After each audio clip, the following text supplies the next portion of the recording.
తెలిసితే మోక్షము తెలియకున్న బంధం. ఈ మేడం ఒక ప్రశ్న అడుగుతున్నారు. మన చుట్టూతో ఉండేవాళ్ళు ఉన్నారు, ఆత్మలో అందరినీ అందరిలో ఉండేది ఆత్మే. అయితే ఆత్మ యొక్క స్థితులు ఉంటాయి.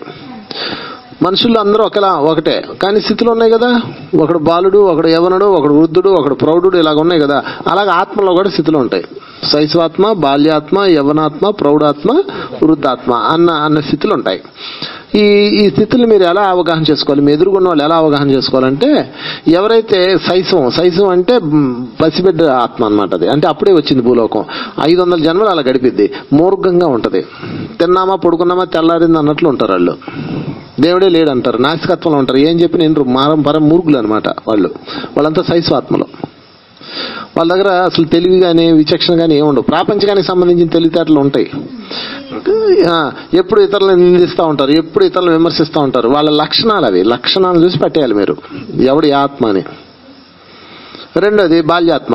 బాల్యాత్మ అంటే వీడు కొంచెం బెటర్, కనీసం వింటాడు, సైలెంట్ గా ఉంటాడు. ఏది నిన్ను వ్యతిరేకించకపోయినా కాదనకపోయినా వ్యతిరేకించడు, కాదండు, మధ్యలో ఉంటాడు, న్యూట్రల్ గా ఉంటాడు. శైశవాత్మ ఏమో దేవుడే లేడు అంటాడు. బాల్యాత్మ ఏమో దేవుడు లేడు, ఏమో మరి మనకేం తెలిసి ఎందుకబ్బా మనకు వచ్చిన గోళ దండం పెట్టుకుందాం అంటాడు బాల్యాత్మ. అలాగే వాళ్ళ లక్షణాలు అంచనా వేయాలి. ఓకే, శైశవాత్మ పక్కా మురుగుల్లో ఉంటాడు. బాల్యాత్మ కొంచెం తెలివితో ఉంటాడు, బట్ వాడు న్యూట్రల్ గా ఉంటాడు. తిన్నామా పడుకున్నామా తెల్లారింది అంటాడు. వాడికి జీవితం పట్ల అదే సంపాదించుకుందాం అయ్యే ఉంటాయి, కానీ విపరీతమైన కాంక్షలు ఉండవు. ఏదో సాధించాలని కూడా ఉండదు. తిన్నామా పడుకున్నామా తెల్లారింది అన్నట్లు ఉంటారు వాళ్ళు. వాళ్ళకి ఏం పట్టం. ఇంకా నువ్వు ఎదగాలి, ఆధ్యాత్మికంగా ఎదగాలి, ప్రాపంచికంగా ఎదగాలి ఏం ఉండవు. వాళ్ళు బాల్యాత్మలో. మూడోది యవనాత్మ. వీళ్ళకే ఉండేది రంజంతా వీళ్ళకే ఉంటది. ప్రాపంచికంగా పక్కన పెడితే ఆధ్యాత్మికంగా ఎదగాలి, ఇంకా ఎదగాలి, మనం తయారవ్వాలి, ఇంకా ధ్యానం చేయాలి, అసలు ఇందులో లోతులు తెలుసుకోవాలి అని పరిగెట్టుకొస్తారు. మనందరం యవనాత్మలో చెప్పులు కొట్టుకుందాం. అంటే ఇక్కడికి రావడానికి మీకు ఎన్ని జన్మలు పట్టింది? 1500 జన్మలు పట్టింది. 3×5 1500 జన్మలు పట్టింది. మీ ఇంటి దగ్గర మా ఆయన పిలిస్తే రాలేదండి అని ఇందాక ఒక ఆమె చెప్తుంది. క్లాస్ ఉందరా, వంశీ గారి క్లాస్ బాగుంటుందని నేను ఎంత పిలిచానండి, మా ఆయన ఏపా నేను రాను అన్నాడండి. ఆయన ఎంత చెప్పినా ఏంటండి అంది. ఎందుకంటే ఆయన బాల్యాత్మ. నేను పంపాడు కాబట్టి బాల్యాత్మ. నేను పంపకుండా ఇంట్లో పెట్టి తొక్కాడు అనుకో శైశవాత్మ, ఇంకా ముతనష్టపోడు అనమాట. మీరు అలా అర్థం చేసుకోవాలి. నువ్వు కూడా వెళ్ళడానికి వెళ్ళేది నేను తొక్కుతాను అన్నాడు అనుకో అది శైశవాత్మ. అబ్బా నువ్వు పోయిరాబ్బా నాకెందుకు ఈ గోలంతా అన్నాడు అనుకో బాల్యాత్మ. నీతో పాటు వచ్చాడు అనుకో యవనాత్మ. నీకన్నా ఎదిగిపోయాడు అనుకో ప్రౌఢాత్మ. నెక్స్ట్ దశ అదేందా. యవనాత్మలకే అన్నీ ఉంటాయి. లేకపోతే చూడండి అందరూ చూడడానికి ఒకలాగా ఉంటారు, మనుషులందరూ ఒకలాగా ఉంటారు. లోపల ఉన్న ఆత్మను బట్టి వాళ్ళ యొక్క ప్రవర్తన ఉంటుంది. వాళ్ళు ఏం చేస్తారు పాపం? మీరు మనుషులు ఎందుకు నిందిస్తారు? మొగుని ఎందుకు నిందిస్తావు? భార్యను ఎందుకు నిందిస్తావు? నీ శత్రువుని ఎందుకు నిందిస్తావు? వాడి స్థితి అది. నువ్వేం చేస్తావు చెప్పు? వాడేం చేస్తాడు చెప్పు పని? వాడు లోపల ఆత్మ అలా ఉంది కాబట్టి అలా నడుతాడు. ఏమంటావు నువ్వు? నా మొహం చెప్పండి. ఒక గుడ్డివాడు చూడగలడా? గుడ్డివాడిని పట్టుకొని ఏరా గుడ్డి అదో చూడలేవా అంటే వాడికి బుర్రలేదా? నీకు బుర్రలేదా? మనకే లేదు. వాడు చూడలేడు, అంతే ఫిక్స్. వాడితో ఎలా నడవాలన్నది నువ్వు ఆలోచించుకోవాలి. ఎందుకంటే మీరు శైశవాత్మల్ని బాల్యాత్మల్ని తెచ్చుకుంటారు. మీ ఫ్యామిలీగా, మీ బంధువులు వర్గంగా ఖచ్చితంగా తెచ్చుకుంటారు. ఎవరైతే ఆ ధ్యానంలోకి వచ్చి 40 రోజుల పాటు ధ్యానం చేసి ఆధ్యాత్మిక విషయాల పట్ల ఇష్టంతో ఉంటారో, ఏదో నేర్చుకోవాలి, ఇంకా ఏదో తెలుసుకోవాలని పరిగెడతారో వాళ్ళందరూ యవనాత్మలో 1500 జన్మలు గడిచిన మాస్టర్స్ వాళ్ళందరూ. ఓకేనా? మన జర్నీ వెనక్క ముందుకి. ఇందాక నాకు ఎవరో చెప్పారు, నువ్వు చెప్పినట్టున్నావు.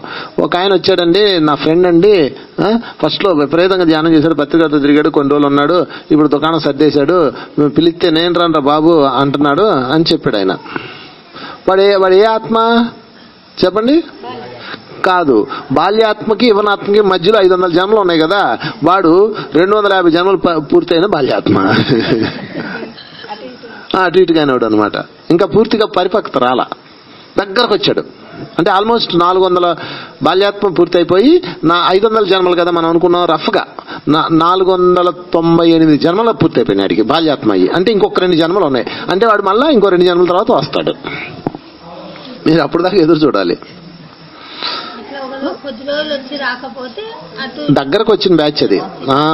ధ్యానంలోకి వచ్చి కొన్నాళ్ళ తర్వాత, ఫర్ ఎగ్జాంపుల్ ధ్యానంలోకి వచ్చారు. ధ్యానంలోకి వచ్చిన తర్వాత ఏమండి ఏందండి మీ ధ్యానంలో మంచోళ్ళు కాదండి అని ధ్యానం మానేశారు. వాడు ధ్యానంలోకి వచ్చాడు, ధ్యానం చేశాడు, కానీ ధ్యానం మానేశాడు. ఎందుకు మానేశాడు? వాడు ఏదో కారణం చెప్తాడు. అంటే వాడు దగ్గరకు వచ్చిన బాల్యాత్మ యవనాత్మకు దగ్గరకు వచ్చాడు అనమాట. అందుకని ఈ లక్షణాలు కనపడతాయి. అందుకని వాడిని 2 జన్మలు వదిలేయడమే నువ్వు. కొద్ది రోజులైంది నీ మొహం, కొద్ది రోజుల్లో అయిపోతే ఇంకే ఇంకో 2 జన్మలు వేసుకుందాంలే అబ్బా, ఏం తొందర ఏంది అసలు నాకు అర్థం కాదు. అవును, ఎక్కడో గొడవ అయింది, వెంటనే ఆగిపోయారు. వాళ్ళందరూ దగ్గరకు వచ్చిన ఆత్మలు, ఆగిపోయిన వాళ్ళందరూ తర్వాత జన్మలో వస్తారులే. ధ్యానం చేసి మధ్యలో మానేసిన వాళ్ళు, ఆధ్యాత్మిక ప్రయాణం మధ్యలో ఆపేసిన వాళ్ళు, వీళ్ళందరూ దగ్గరకు వచ్చిన ఆత్మలు. దగ్గర ఇంకా రాలా, స్టాంప్ పడలేదు వాళ్ళ మీద. ఎప్పుడైతే నిలబడ్డారో అప్పుడు స్టాంప్ పడింది యవ్వనాత్మ. అన్ని బాధలు, అన్ని సమస్యలు అన్ని తట్టుకుంటూ అయినా సరే నేను ఇంకా తెలుసుకోవాల్సిన సత్యం ఉంది అని ఆధ్యాత్మిక ప్రయాణాన్ని కంటిన్యూ చేసేవాళ్ళు యవ్వనాత్మలు. ఎందుకబ్బా మనకి గోలంతా అని ఇంటికి వెళ్ళిపోయినాడు, దగ్గరకు వచ్చిన ఆత్మ వాడికి దగ్గరకు వచ్చిపోయింది అనమాట ర్యాంకు. వాడు పైకి వెళ్ళాక నెత్తి కొట్టుకుంటాడు, వారిని అమ్మ ఇంకొంచెం కష్టపడి చచ్చాను కదా మొదనష్టవాడిని అని అప్పుడు తిట్టుకుంటాడు. పైకి పోయినాక తిట్టుకొని ఈసారి పక్క బంది పర్సనల్ తెచ్చుకుంటాడు. అరే నేను పక్క పోయినా నన్ను తన్ని మరి లోపలతో ఏంటి అని తెచ్చుకుంటాడు. అర్థమైందా? కనుక ఆత్మలను ఎలా అర్థం చేసుకోవాలంటే, మీరు యవనాత్మ. ఎవరైతే ఆధ్యాత్మిక ఎదుగుదల కోసం తపన పడుతుంటారో వాళ్ళు యవనాత్మ. ఎవరైతే ఆధ్యాత్మిక ఎదుగుదలలో స్థితమైపోయారో, ఇతరులకు సేవ చేస్తూ ఉంటారో, ఒక జ్ఞాన దశలో ఉంటారో వాళ్ళు ప్రౌఢాత్మలు. ఒక్కసారి ప్రౌఢాత్మ అవరు, మళ్ళీ అక్కడ కూడా 500 గ్యాప్ ఉంది. అందుకే కొంతమంది చూడండి మాస్టర్స్ ఉన్నారు, ధ్యానం చేస్తారు, బాగా ప్రచారం చేస్తారు, కానీ అప్పుడప్పుడు వాళ్ళు కొంచెం పడిపోతూ ఉంటారు, ఇతరులను విమర్శిస్తూ ఉంటారు, తిడతా ఉంటారు. అప్పుడు మీరు నాకు అప్పుడు వాళ్ళని చూసి అనుకోవాలి, ఓహో ఇంకీడు ప్రౌఢాత్మ అవలా, 4వ నెంబర్ కాదు. ప్రౌఢాత్మ అంటే 4వ నెంబరు, 3కి 4కి మధ్యలో ఉన్నాడు. అది సంగతి. ఓకే, ఇక లాస్ట్ వృద్ధాత్మ. వృద్ధాత్మ అంటే గురువుల స్థితి. పత్రి గారు, బ్రహ్మం గారు, సదానంద యోగి గారు, వీళ్ళందరూ వృద్ధాత్మలు. చేపలు కొడుకున్న వాళ్ళకి. ఓకే, ఇప్పుడు క్వశ్చన్స్ అడగనా? చెప్తారా? ఎవరు చెప్తారో చూద్దాం. క్వశ్చన్ నెంబర్ 1, చంపేస్తా నిన్ను అని పొడుస్తాను, చంపుతానని తిరిగేవాడు ఈ ఆత్మ. ఎన్నో నెంబర్ ఆత్మ? 5 నెంబర్లు ఉన్నాయి ఇక్కడ. 1వ నెంబర్, 2వ నెంబర్, 3, 4, 5. 500, 500, 500, 500, 500, 5 5లు 2500 జనాలు కడితే కానీ వృద్ధాత్మ అవుదు. ఓకే, శైశవాత్మ 1వ నెంబర్ ఆత్మ. Very good. అబ్బా మనకెందుకులే అబ్బా ఎవడు గోలాడిది అనుకునేవాడు ఎవడు? 2వ నెంబర్ ఆత్మ, బాల్యాత్మ. చంపుదామని తిరిగి మళ్ళా ఎందుకులే అబ్బా మనకెందుకులే అనేవాడు ఎన్నో నెంబర్ ఆత్మ? 1.5. శైశవాత్మకి బాల్యాత్మకి మధ్యలో ఉన్నాడు. Very good. ధ్యానం చేద్దామా, చూద్దాంలే, రేపు చూద్దాంలే అనేవాడు ఎవడు? బాల్యాత్మకు యవనాత్మకు మధ్యలో ఉన్నవాడు. అంటే 2.5 గాడు. మరి అంటే ఇప్పుడు ఒక జన్మకు 500 ఉన్నప్పుడు నరలు లేకుండా ఎట్టుంటాయి మేడం? ఓకే, అర్థమవుతుందా మీకు? ఇంతే, ఇలా అర్థం చేసుకుని మీకు పెద్ద క్లారిటీ వచ్చేస్తాయి అందరి మీద. ఎవరితో ఏ కూడా ఉండదు. అప్పుడు మీరు అర్థం చేసుకోవాలి, ఓహో ఈయన ఇంకా 2.5 కాడు అనమాట. ఇంకొంచెం బెటర్గా ఉన్నాడు, ఓహో 2.30 కాడు అనమాట. పర్ఫెక్ట్గా ఉన్నాడు, ఓహో 3వ నెంబర్ కాడు అనమాట. అంతే, ఫిక్స్. యవనాత్మ 3వ నెంబర్ ఫిక్స్. వాడు ఎన్ని బాధలు పెట్టేవాడు వదలడు అంతే. ఆధ్యాత్మిక మార్గాన్ని వాడు ఫిక్స్ 3వ నెంబర్ కాడు. ఓకేనా? సరే, ధ్యానం బాగా చేస్తాడు, ఆధ్యాత్మికంగా ఎంతో ఎంతో చేస్తుంటాడు, మధ్య మధ్యలో బుద్ధి లేని పనులు చేస్తుంటాడు, వాళ్ళు తగ్గు పెట్టుకుంటాడు. ఎన్నో నెంబరు? 2.30. దగ్గరకు వచ్చాడు 2.30. పడిపోతుంటాడు, 4 రోజులు అన్వేషణ చేస్తాడు, 4 రోజులు తొంగుంటాడు. 2.30. ఓకే, అవేర్నెస్ పోతా ఉంటుంది. ఇక ఇంకొకటి గురించి చెప్తాను.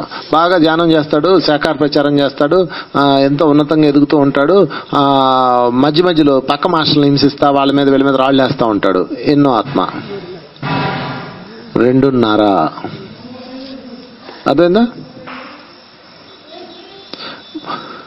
పక్క ఆధ్యాత్మిక సంస్థలను తిడతా ఉంటారు, పక్క వాళ్ళని విమర్శిస్తుంటారు, పక్క వాళ్ళని కరుస్తూ ఉంటారు. 2.30. ఎవడు ఎలాగపోని నాకెందుకు, పర్ఫెక్ట్, అందరూ ఒకటే, అందరూ దివ్యత్వమే, అందరిలో ఉన్నది ఆ పరమాత్ముడే అంటూ తన పని తాను చేస్తూ ఉంటాడు. ఎవడు? 3వ నెంబరు ప్రౌఢ ఆత్మ. చేపలు కొట్టుకున్న వాళ్ళకి వాళ్ళే మాస్టర్స్. మాస్టర్స్ అన్నమాట. ఓకే. ఇంకా ఇంకా తపన పడుతూ ఈ ప్రపంచాన్ని మార్చాలని ఇంకా ప్రయత్నం చేస్తూ తన జీవితాన్ని త్యాగం చేస్తూ సదా పరిగెడుతూనే ఉంటాడు. కానీ గమ్యం చేరడు. ఎవడు? ఎన్నో నెంబరు? 3.5. సిరిల్లో వస్తున్నారా లేకపోతే? అమ్మా మీరు సిరిల్లో వస్తున్నారు, ఈసారి చెప్తా ఉన్నాను. 4 రోజులు ధ్యానం చేశాడు, ఉండట్టుండి ఆత్మ చేసుకుని చనిపోయాడు. ఎన్నో నెంబర్ ఆత్మ చెప్పండి. ధ్యానం చేశాడు, ఆత్మ చేసుకుని చచ్చిపోయారు. కిందకు రా, 2 నుంచి కిందకు రా. ఆత్మ చేసుకున్నాడంటే శైశవం, బాల్యం. 2కి 3కి 2కి మధ్యలో కాదు, కిందకి, ఇంకా కిందకి. అంటే కాలు చెప్పాలంటే 2.15. 2.15. బాగా ధ్యానం చేశాడు, కానీ ఆడు అసూయ ద్వేషంతో కోపంతో ఒకటి చంపేశాడు. ఎన్నో నెంబరు? 1.15. మరి 1.15 అయితే ధ్యానం ఎందుకు చేశాడంటే ఎదురుని చూసి చేశాడు, ఏదో వచ్చేస్తుందని. అర్థమైందా? ఇవన్నీ మళ్ళీ చూడండి, 500 జన్మలు అనేది రూలేం కాదు. 5 రోజుల్లో దాటిపోవచ్చు, 5 సెకండ్లు కూడా దాటిపోవచ్చు, లేదా 5 లక్షల జన్మలు కూడా తీసుకోవచ్చు. వాటి స్థితిని బట్టి ఉంటుంది, వాటి చుట్టూతో ఉండే ఎన్విరాన్మెంట్. అందుకే ఎప్పుడు సజ్జనులతో సాంగత్యం అన్నది ఊరికైనా చెప్పిందే. సో తనని తాను త్యాగం చేసుకుంటూ విశ్వం కోసం ప్రయాణం చేస్తూ విశ్వమంతా నా ఇల్లే అనుకునేది ఏ ఆత్మ? 5వ నెంబర్ ఆత్మ. చేపలు కూడా 5వ నెంబర్కి. సో మీరు ఈ భూలోక ప్రయాణం ఇక్కడితో పూర్తయిపోద్ది. 5 స్టార్స్ రావాలి మీ భుజం మీద. ఎన్ని స్టార్స్? 5 స్టార్స్. ఎప్పుడైతే 5 స్టార్లు మీ భుజం మీద వచ్చినాయో ఇక మీ భూలోక ప్రయాణం పూర్తయిపోద్ది. మళ్ళా పరలోకాల్లో ఇంకా అక్కడ మళ్ళీ వేరే స్టార్స్ ఇస్తారు. 5 స్టార్స్ వస్తే అద్భుతం అండి. ఇంకా మీకు దివ్యశక్తులు వచ్చేస్తాయి, పవర్ఫుల్ అయిపోతారు, మీరు బ్రహ్మర్షి అయిపోతారు. అక్కడ ఇంకో వర్క్ ఉంటుంది, దానికి సంబంధించిన వర్క్. ఇక్కడ ఎండ్, అక్కడ స్టార్ట్. మీరు మోక్షం అనుకుంటే భూలోకాన్ని వదిలేస్తే మోక్షం అనుకున్నారు, ఏమి అన్ని లేవు. ఇప్పుడు 10వ తరగతి వదిలేశారు, మోక్షం ఎండ్. సీనియర్ 10వ తరగతి చదివిన ఏమంటారు? స్కూల్కి సీనియర్ అంటారు. కాలేజీకి వెళ్ళావు ఏమంటారు? జూనియర్. టీచ్ చేస్తారు నిన్ను. కాలేజీకి వెళ్ళగానే టీచింగ్ చేస్తారు, చేయరా? మరి అయ్యో నేను సీనియర్ నన్ను అంటే నీ నువ్వు స్కూల్లో సీనియర్, ఎక్కడ కాదు, ఇది కాలేజీ అంటారు. అలాగే భూలోకంలో నువ్వు పెద్ద కింగు, డాన్ను, వృద్ధాత్మే. పైలోకి వెళ్ళగానే నిన్ను నర్వస్ గా కూర్చో అంటావు. ఎందుకంటే పైలోకాల్లో అంటే ఇంతకన్నా ఉన్నతమైన ప్లానెట్స్ లో అక్కడ నువ్వు శైశవాత్మవే. అర్థమైందా? మళ్ళీ ఈ చక్రం స్టార్ట్ అవుతాయి. అంటే అక్కడ ఇంకా ఉన్నతమైన పరిస్థితులు ఉంటాయి, ఉన్నతమైన వ్యూహాలు ఉంటాయి, డిఫరెంట్. అలాగే కింది లోకాలకి పోతే మనం కింగ్లు. ఒక శైశవాత్మ ఎలా ఉంటాడు? తిడుతూ తడుతూ చంపుతూ ఉంటాడు కదా. వాడు మనుషులు చంపడు కానీ పెళ్ళాన్ని కొడతా, విమర్శిస్తా, తిడుతూ ఉంటాడు శైశవాత్మ. అదే శైశవాత్మ కింది తలాలకి వెళ్ళిపోయాడు అనుకోండి, చాలా ఉన్నతంగా ఉంటాడు వాళ్ళతో పోలిస్తే. అర్థమైందా మీకు? రాక్షసుడు, మానవుడు, దేవుడు, ముగ్గురు తీసుకుందాం. దేవుడు కన్నా మానవుడు కన్నా దేవుడు ఉన్నతంగా ఉంటాడా? ఉంటాడు. రాక్షసుడి కన్నా మానవుడు ఉన్నతంగా ఉంటాడా? ఉంటాడు. దేవుణ్ణి మానవుణ్ణి పరిశీలిస్తే ఎవరు ఉన్నతంగా ఉన్నారు? దేవుడు.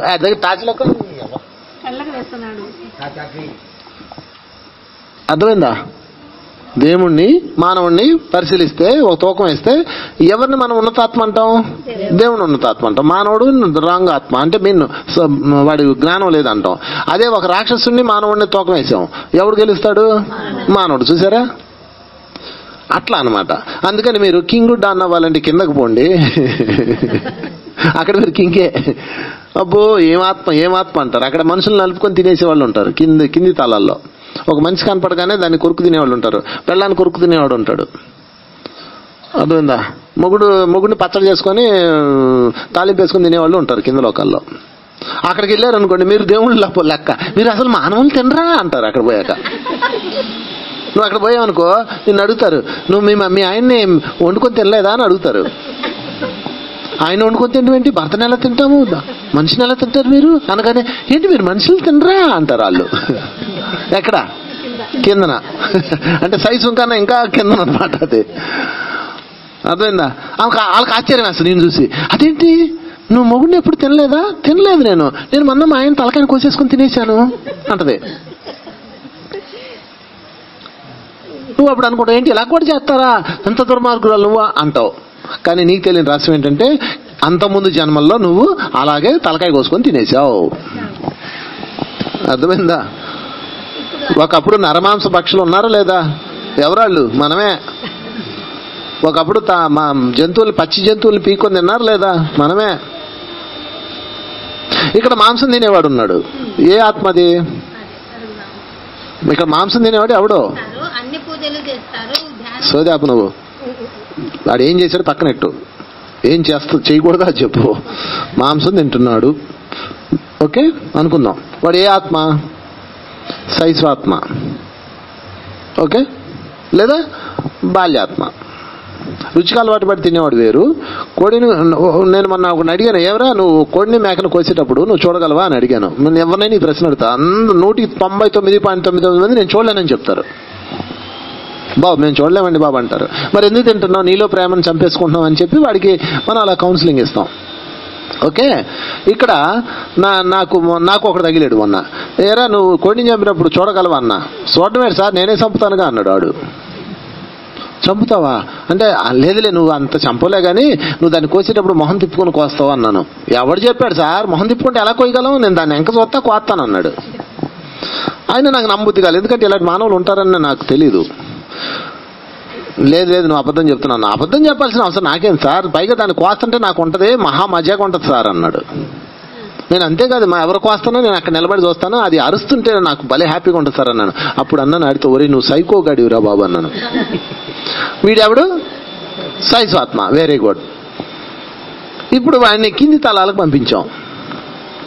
అక్కడ వాడిని ఏమంటారు తెలుసా మీకు? ఆడ కింది తలాలకు వెళ్తారు కదా, అక్కడ ఒక మనిషి పేక్ కోసుకొని తింటున్న వాళ్ళని చూస్తాడు.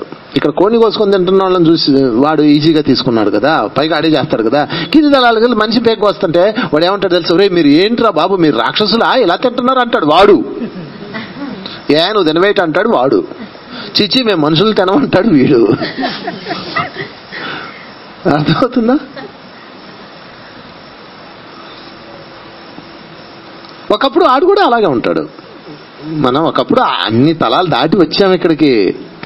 మీరు గుర్తుపెట్టుకోండి, ఏ యవ్వనుడు బాలుడు అవ్వకుండా యవ్వనుడు అవ్వడు, పసిపిల్లవాడు అవ్వకుండా బాలుడు అవ్వడు. అవునా కదా? తల్లి గర్భంలో బిడ్డగా రాకుండా పసిబాలుడు అవ్వడు అన్నది ఎంత సత్యమో, ప్రతి ఆత్మ అనేక తలాలు దాటి ఈరోజు ఇక్కడికి వచ్చింది. ఒక్క విషయం ఆలోచించండి మీరు. నేను ఒక విషయం చెప్తాను మీకు. మీరు ఈరోజు ఆధ్యాత్మిక క్లాసులు వింటున్నారు, ధ్యానం చేస్తున్నారు, దీనివైపు మొగ్గు చూపిస్తున్నారంటే మీకు తెలుసా, ఇక్కడ నుంచి కింది తలాలతో లెక్కేస్తే అత్యంత నీచ నికృష్ట భయంకర దౌర్భాగ్య పనికి మాలిన జన్మలన్నీ పూర్తి చేసి వచ్చాం. దీన్ని ఎంతగా కాపాడుకోవాలో మీరు ఆలోచించుకోండి. ఇక్కడ నుంచి కిందకి వెళ్ళకూడదు, మనం ముందుకెళ్ళాలి. అర్థమైందా? ఎవడన్నా 10వ తరగతి నుంచి మళ్ళీ 5వ తరగతికి వెళ్తాడా? లేదు, కానీ ఆగిపోవచ్చు. 10వ తరగతి నుంచి 9వ తరగతికి వెళ్ళకపోవచ్చు, కానీ 10వ తరగతిలోనే ఆగిపోవచ్చు. నువ్వు పరీక్ష రాయకుండా ఉంటే 10వ తరగతిలోనే ఉంటావు ఎన్ని సంవత్సరాలు అయినా.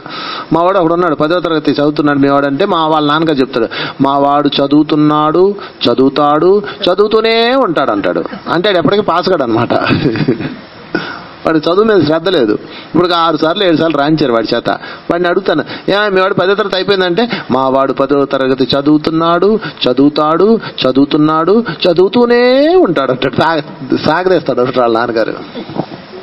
అలాగా మీరు యువనాత్మలుగా ఉంటారు, యువనాత్మలుగా ఉంటూనే ఉంటారు. మన టార్గెట్ పురోగమనం. అందుకని మళ్ళా మనం ఎక్కడికి వెళ్ళాలి? ప్రౌఢాత్మలు అవ్వాలి. ప్రౌఢాత్మల నుంచి ఏమవ్వాలి? వృద్ధాత్మలు అవ్వాలి. ఇది టార్గెట్. సో మీరు మీ చుట్టూతో ఉన్న ఆత్మలను అవగాహన చేసుకోకండి. ఓహో వాళ్ళు అలా ప్రవర్తిస్తున్నారంటే శైశవాత్మలా, ఓకే వాళ్ళని ఎడ్యుకేట్ చేయడానికి ప్రయత్నం చేయాలి తప్ప వాళ్ళతో గొడవ పెట్టుకోకూడదు, వాళ్ళ దగ్గర ఎక్స్పెక్టేషన్ పెట్టుకోకూడదు. ఎలా పెట్టుకుంటారు మీరు ఎక్స్పెక్టేషన్స్? ఇప్పుడు ఆ చిన్నపిల్లాడు ఉన్నాడు, ఆ చిన్నపిల్లాడు అల్లరి చేస్తున్నాడు. ఎందుకు అల్లరి చేస్తాడు? చిన్నపిల్లాడు కాబట్టి. వాడు అల్లరి చేయకుండా ఉండకూడదని మీరు అనుకుంటే కుదరదు. వాడు అనుకోవాలి. అది ఎప్పుడు అనుకుంటాడు? వాడు పెద్ద అయ్యాక అనుకుంటాడు. అప్పుడు దాకా మీరు ఎదురు చూడాలి. అంతేగాని వాడు అల్లరి చేయకూడదు, బాగా చదువుకోవాలి, మంచి పిల్లోడు అవ్వాలి అంటారా మీరు?